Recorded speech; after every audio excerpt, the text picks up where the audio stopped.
Ya menarik.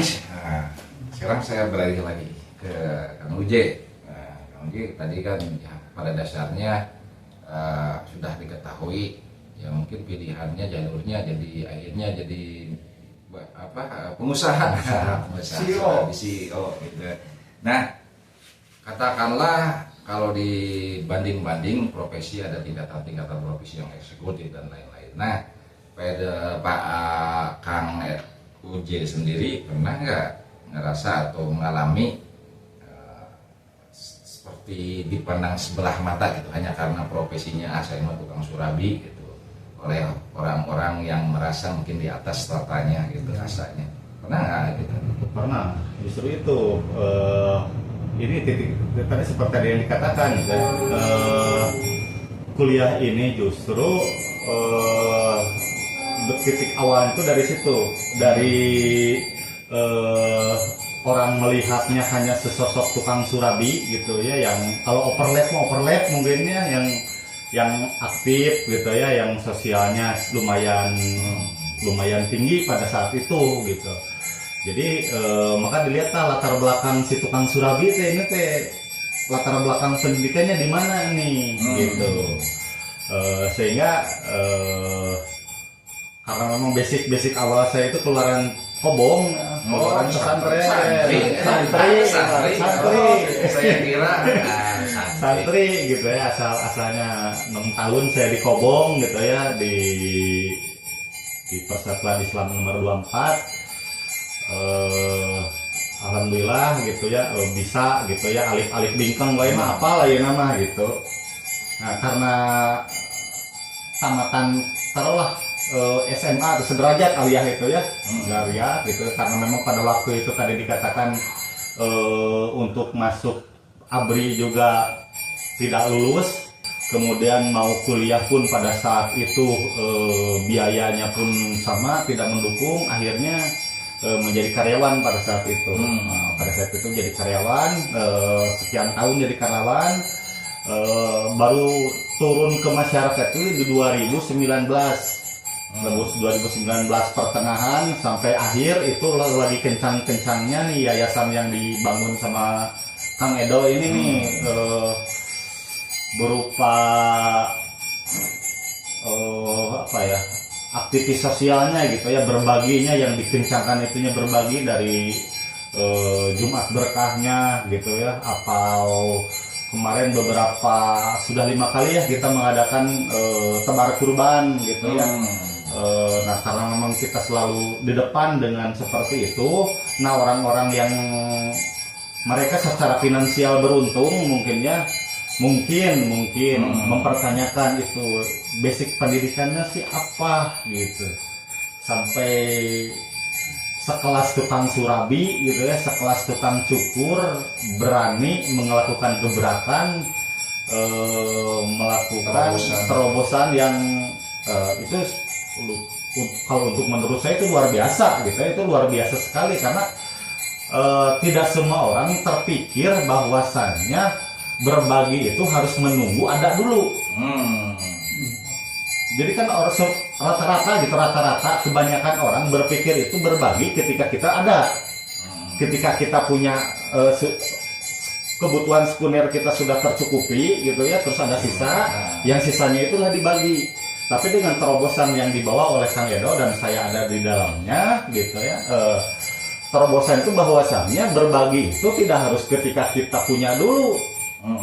Jadi kita bisa menjadi ajang gitu. Kalau ajang apa ya? Istilahnya sebagai calo gitu ya, sebagai calo nih kita punya program nih. Program inilah kita jual kepada agnia, sehingga para agnia inilah yang mengeluarkan sebagian hartanya dikelola oleh kita dan dibagikan kepada yang berhak menerima. Yang pertama Yayasan 3B itu yang memang sebelum adanya PKBM ini. Jadi justru ini teh cita-citanya 3B dulu itu, dengan kemudian karena memang Pak Edo dengan timnya tersendiri sudah ada mendahului gitu ya, mendahului untuk peduli dalam segi pendidikan gitu ya. Maka Pak Edo dikhususkan gitu. Sebetulnya Pak Edo juga bagian dari Yayasan 3B gitu, mengelola ini teh gitu. Tapi Pak Edo mah punya mandat khusus dari ketua Yayasan Surya Hayati ini gitu ya. Dikhususkan untuk menjadi kapsek lah ya, menjadi kapsek kapsek gitu. Tapi memang ini sebuah luar biasa gitu ya. Kenapa tadi kalau ditanyakan di usia yang sudah tidak muda lagi masih mau gitu ya. Pertama sih tadi memang mau membuktikan nih bahwasanya seorang tukang surabi, seorang tukang cukur pun bisa eksis dalam pendidikan gitu. Ditambah lagi dimotivasi gitu ya oleh sabda Nabi Muhammad SAW ketika Ngomongnya keluar. Itu salah. Nabi kan berwasiat nih memberikan perintah kun aliman au muta'aliman au mustami'an au muhiban gitu. Ini 4 perintah yang diperintahkan oleh Nabiullah Muhammad SAW itu menjadi sebuah pilihan. Tapi pilihan utama itu kun aliman, jadilah kalian orang-orang yang berilmu gitu ya seperti ulama, ustadz gitu. Karena memang basic saya tukang surabi lah ngarumasakeun gitu nya, disebut ustadz mah, disebut ulama mah kurang pantes gitu ta. Maka pilihan anu kedua au muta'aliman. Atau menjadi orang-orang yang menuntut ilmu, itu orang-orang yang mau belajar. Ya alhamdulillah lah saya masih termasuk pada golongan yang kedua gitu ya, di usia yang sudah tidak muda lagi gitu ya, masih mau bersemangat walaupun dengan titik pemberangkatan berbeda-beda gitu ya. Ada yang mungkin yang lain juga ada yang seperti saya mungkin ya, yang sudah tidak muda lagi mengikuti sekolah untuk mengejar cita-citanya, entah mau jadi guru dan lain sebagainya gitu. Kemudian solusi yang ketiga ketika dengan usia saya mah geus teu ngora deui tenanawan gitu, au mustamian gitu. Menjadi pendengar ilmu, menjadi orang yang rajin datang ke majelis ilmu gitu ya, yang sering datang ke pengajian, datang ke kajian gitu mendengarkan podcast mungkin ya podcast Islami gitu. Yang penting ada ilmunya gitu. Tidak ataupun kita ditakdir waktu senaya jangan nanti jangan mupingkeun tausiah lah gitu, sumping ke majelis waktu muhiban gitu. Atau kita kan menjadi orang yang mencintai kepada mereka yang rajin menuntut ilmu gitu, minimal memfasilitasi lah ya bukuna, ya pulpena, ya kuotana gitu. Ini kalau Pak Edo dilihat dari urutan hadis itu, ini di 3 poin ini gitu, bahkan menjadi 4 poin, berartinya menjadi 4 poin. Beliau itu memfasilitasi orang-orang yang ingin belajar dengan mengadakan paket ABC ini gitu ya. Kemudian beliau juga karena memang dituntut harus mendengarkan gitu ya ilmu-ilmu yang akan disampaikan. Kemudian beliau pun menjadi seorang yang muta'aliman gitu, yang belajar ilmu, yang nantinya di akhir ending dari itu menjadi yang muta'aliman, menjadi orang-orang yang berilmu, yang jadi kapsek nanti gitu. Panjang sekali jawaban Kang Uji ini. Ya, saya justru mendengarnya agak gimana gitu. Ada nuansa yang wah, jadi kesana teh aing tukang surabi tapi aing sarjana gitu. Luar biasa. Itu kesannya tuh yang saya tangkap dan jadi motivasi sama juga energinya dari Kang Edo. Nah, saya berlanjut ke Kang Edo.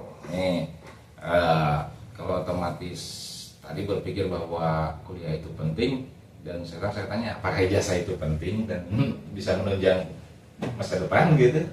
Jadi sebelum sampai ke pertanyaan itu, saya barusan jadi kepikiran di apa yang disampaikan dari Pak Uje ya, karena memang basicnya beliau di sana gitu. Saya jadi kepikiran bahwa ternyata memang selain tadi motivasi saya, ternyata di agama justru ada hal yang luar biasa seperti itu gitu ya, sampai kita memfasilitasi juga ternyata bernilai ibadah gitu ya. Ini luar biasa bagi saya gitu ya, jadi menambah motivasi untuk terus mengabdi di jalur ini gitu ya. Dan sesuai juga dengan slogannya pendidikan yang pendidikan sepanjang hayat, terus pendidikan untuk semua gitu ya. Nah ini cocok sekali dengan tadi yang disampaikan oleh rekan saya Pak Uje yang luar biasa, itu jadi motivasi juga buat kita para aktivis yang aktif tapi badan makin tipis gitu ya.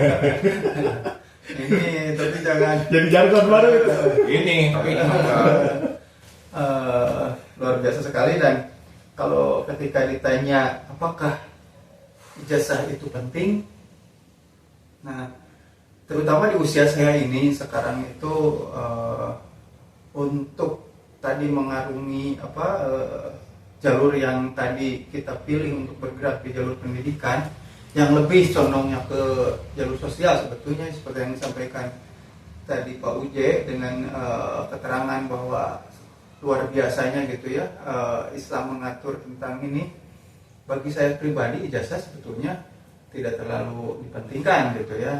Yang terpenting itu bagaimana ketika administrasi di kelembagaan itu menuntut untuk seperti itu ya kita boleh buat gitu. Kita harus mempunyai ijazah seperti itu karena ini akan jadi persyarat atau persyaratan yang diharuskan dari administrasi lembaga gitu. Nah, tapi bagi saya menuntut ilmu bukan arahnya ke sana gitu. Itu mah hanya bagian dari bonus dan kepentingannya untuk sekedar administrasi. Tapi beda dengan teman saya ini, karena beliau itu selain juga dari tadi CEO itu ya, tapi beliau juga pendakwah. Nah, biasanya kalau pendakwah dengan ada titelnya, apalagi nanti di banner ada Dr. Anas, Heri Pauji, SPD, MPD, MH gitu. Nah, itu biasanya bayarannya lebih mahal gitu. Jadi ada motivasi. Nah, kalau saya kan sebetulnya nggak jadi ini gitu ya. Hanya untuk kepentingan administrasi aja di lembaga gitu. Ketika diwajibkan bahwa seorang yang mengelola lembaga itu harus minimal S1 gitu. Udah sampai di situ. Tapi kalau beliau kan role-nya ada modelnya memang arahnya ke pendakwah sebetulnya gitu ya. Nah, nanti kan di banner itu ada manfaat nanti. Ada manfaatnya biasanya itu kalau yang diundangnya Dr. Anas, Heri Pauji. Jadi meningkatkan rate gitu ya. Amplop juga segan. Luar biasa. Bisa. Tapi itu memang sebuah fenomena yang pada umumnya gitu ya, sudah terjadi di mana-mana, baik di Majalah maupun di Indonesia gitu. Itu bagian bonus juga bagian sebetulnya. bonusnya intinya. Tapi gini, saya ingin bertanya ke kedua narasumber ini kan sudah sekarang semester ke-7 berarti kan? Ya, semester 7 hampir 3 tahun ya. Hampir 3 tahun. Otomatis selama 3 tahun itu ada dong pelanggan-pelanggan yang mengetahui bahwa Pak Edo dan Kak Uje ini sedang menuntut ilmu. Nah, pernah nggak ada respon dari pelanggan atau bertanya kelihatan ketika misalkan dari segi bicara, dari segi peluk, pasti ada perbedaannya antara katakanlah orang yang terdidik, terpelajar dengan yang beda yang diomongkannya, meskipun itu stereotip gitu ya, stereotip dalam artian ya tidak bisa ditutupi bahwa naluri atau alamiahnya seorang yang terpelajar ketika berbicara berbeda mungkin ya dengan yang dalam tanda kutip kurang pelajaran. Nah, ada nggak suatu saat respon pelanggan yang Pak Edo kuliah? Oh iya kuliah? Oh benar? Ada nggak seperti itu Pak Edo? Pak Edo dulu nggak? Silakan siapa dulu? Banyak ceritanya. Oh Banyak yang merespon kaget mungkin ya. Kaget gitu. Entah kaget itu kaget tajuk gitu ya. Entah kaget itu kaget nyinyir gitu nya walau alam gitu ya. Hari gini gitu ya. Kulit malam kuliah gitu. Banyak respon yang dialami gitu ya ketika para pelanggan itu mengetahui bahwasanya ini si tukang surabi ini kuliah lagi gitu. Alas kuliah deui itu pertanyaan-pertanyaan itu kalau awal-awal kuliah itu sering didapatkan gitu ya. Padahal matur saya kedah kuliah gitu ya wes, nah nanti jalani we ieu nu ayas. Nah, ada yang seperti itu gitu ya. Ada yang memang pelanggan tuh kebanyakan pelanggan tuh malah justru memotivasi. Wah saya akan mah ya muji lah intinya gitu ya, mendukung support secara mental gitu, memberi penyemangat, memberi support supaya ya intinya mah tadi sebetulnya mah karena memang awalnya dipandang oleh sebelah mata gitu ya, pemberangkatan kuliah ini gitu ya. Sebetulnya itu tidak ada niat awal, pengen jadi pendakwah sebetulnya itu tidak ada sebetulnya mah. Niat itu datang seiring berjalan gitu. Atau gitu asa kaidean ku pae dong. Boleh saja. Seiring job gitu. Nah, seperti itu gitu. Intinya mah awalnya kuliah itu nya kasarna mah erek meuli omongan batur gitu tadi nyinyir gitu tadi beli gitu nah, gitu. Jadi support itu jadi cambuk buat saya supaya memang ternyata walaupun saya tukang surabi tapi saya sarjana lah, seperti itulah bahasanya gitu. Nah, intinya memang banyak yang support juga untuk saya untuk melanjutkan, bahkan belum apa-apa ini S1 aja belum selesai gitu ya. Sudah ada yang nanti S2 naten saya sudah gitu. Siap. Luar biasa gitu. Itulah gitu curhatan. Nah, kalau tadi Kang Unje banyak kan positif ya responnya. Kang Edo apakah sama atau ada yang memang menang kuliah gitu? Sebetulnya profesi di cukur itu profesi yang unik gitu. Kalau tadi Pak Uje mungkin termasuk salah satu tukang surabi yang komunikasinya bagus itu dengan pelanggan. Jadi tidak cuma hanya memberikan ketika ada yang beli langsung dikasih barang terus kemudian pergi, tapi beliau memang selalu ada komunikasi gitu. Kalau di tempat cukur memang bukan hanya karena harus berkomunikasi dengan pelanggan, tapi karena memang durasinya kan lama sebetulnya gitu ya, durasi kita dengan customer itu memang agak lama gitu. Dan sebelum kuliah pun pelanggan saya itu dari mulai punten gitu ya, profesi yang di bawah sampai profesi di atas, malah saya ada pelanggan juga yang profesor gitu, bahkan Pak Bupati gitu dulu, para pejabat gitu. Nah, dari situ kita sering interaksi sebetulnya, sering ngobrol. Kalau saya bayangkan misalkan saya paling sedikit misalkan 20 orang lah, atau 10 orang ketemu orang dan saya ngobrol dengan mereka, berarti kan 10 ilmu sudah masuk ke tubuh ilmu yang sudah saya dapatkan itu dari mereka. Makanya ketika masuk ke dunia kampus kita sudah terbiasa gitu mendengarkan curhatan dari para pelanggan, kemudian beralih ke dunia kampus mendengarkan dosen-dosen gitu ya. Jadi pada dasarnya itu semua bagi saya bahwa memang semua orang itu adalah guru gitu ya, dengan latar belakangnya masing-masing gitu.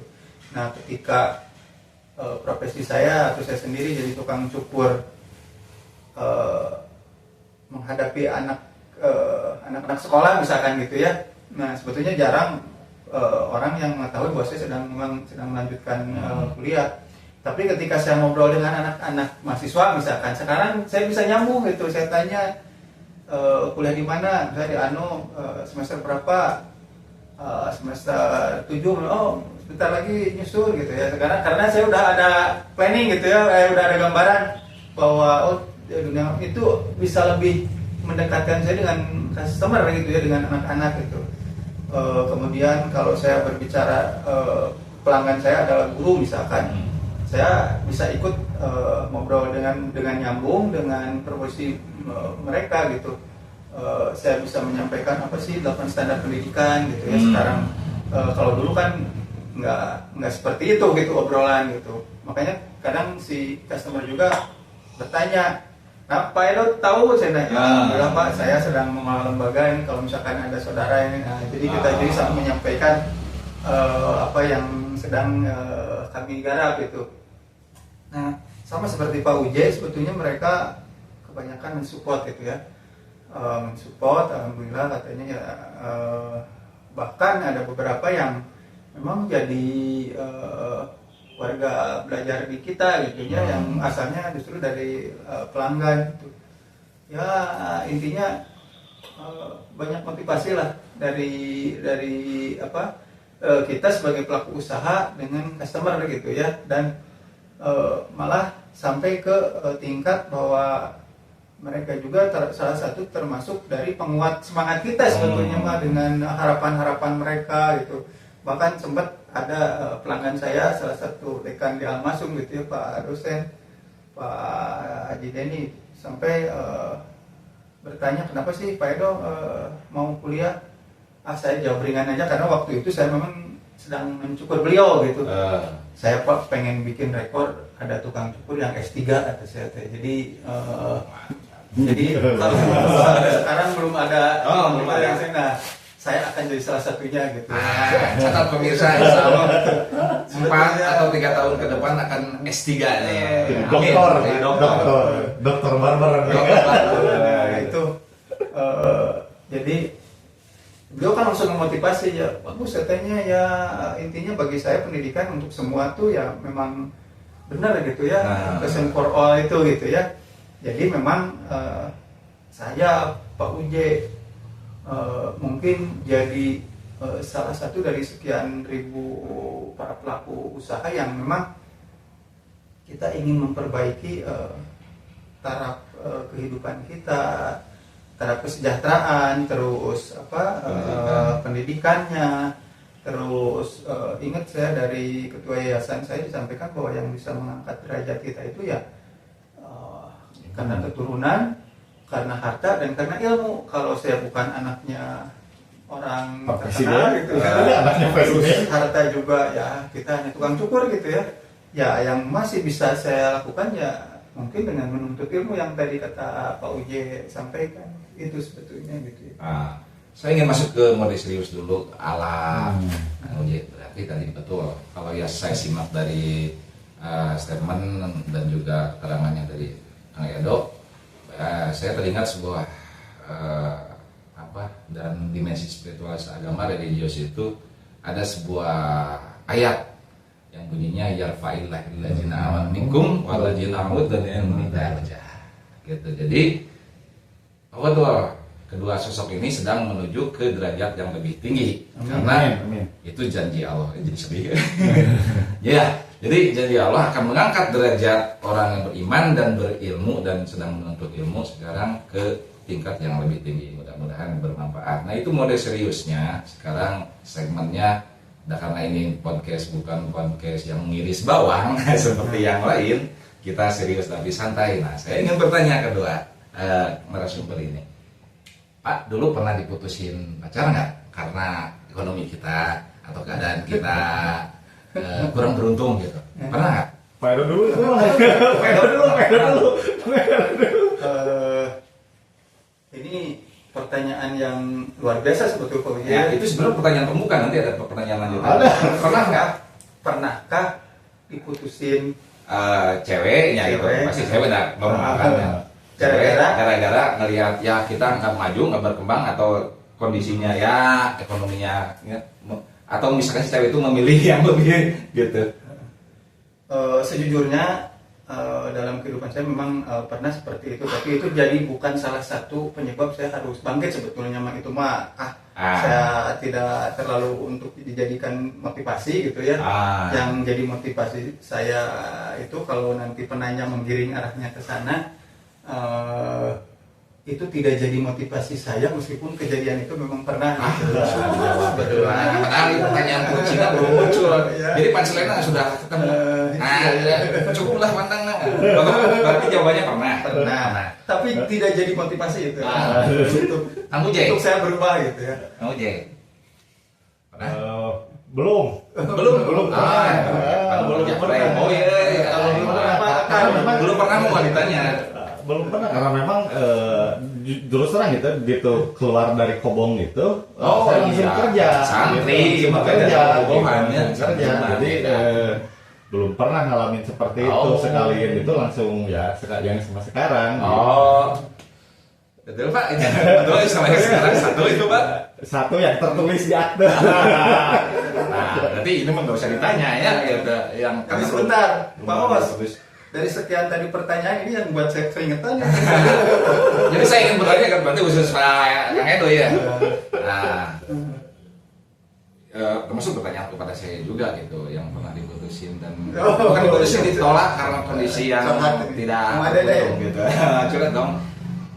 Ah, seandainya nanti ketika lulus wisuda, akankah akan menyombongkan diri kepada sang mantan nih? Ya, ini gini wisuda, sarjana. Weh, gitu lah, weh. Yo, aing mah aing lagi sarjana walaupun telat gitu. Dan yo, mantan, Anda akan menyesal dulu memutuskan saya. Apakah akan begitu? Seperti yang tadi saya sampaikan gitu ya, bahwa tetap motivasi saya untuk merubah pendidikan, merubah bukan seperti itu, karena murni memang keinginan saya untuk bisa berbuat menebar bermanfaat untuk masyarakat, terutama untuk yang profesi saya sendiri gitu ya. Bagaimana teman-teman yang di profesi cukur bisa ada kesadaran untuk terus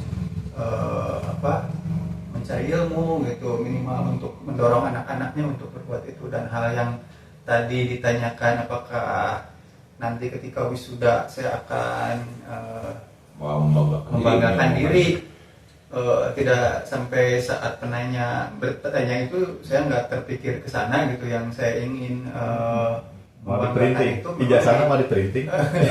Justru saya ingin yang ingin saya berikan kebanggaan ini justru untuk keluarga saya, gitu ya, untuk orang tua, untuk istri saya, untuk anak-anak saya, dan terutama untuk ibu saya yang waktu itu memang tidak ada kesempatan untuk menyekolahkan saya waktu itu gitu ya, terbentur karena ini. Nah, saya ingin menyampaikan bahwa alhamdulillah ini tidak terlepas dari doa-doa mereka gitu ya, doa dari ibu saya, doa dari istri saya, yang memang ketika saya harus mengorbankan waktu, malam Jumat, malam Sabtu, malam Minggu saya harus ke kampus, dan malam Jumat ini kan berat sekali sebetulnya gitu ya, harus berada di kampus, terus ini kan saya sempatkan untuk keluarga gitu ya. Malam Minggu saya harus bertemu dengan teman-teman yang biasa ngumpul gitu, dan itu harus dilewatkan, apalagi harus melewatkan pertandingan Persib, itu bagi saya kan berat sekali gitu ya. Dan ketika mereka berkorban dan support kegiatan saya pasti akan membanggakan nanti ketika hari itu terjadi ya, kepada orang-orang yang memang meluangkan waktunya atau memberikan doanya untuk saya, tidak dengan mantan yang memang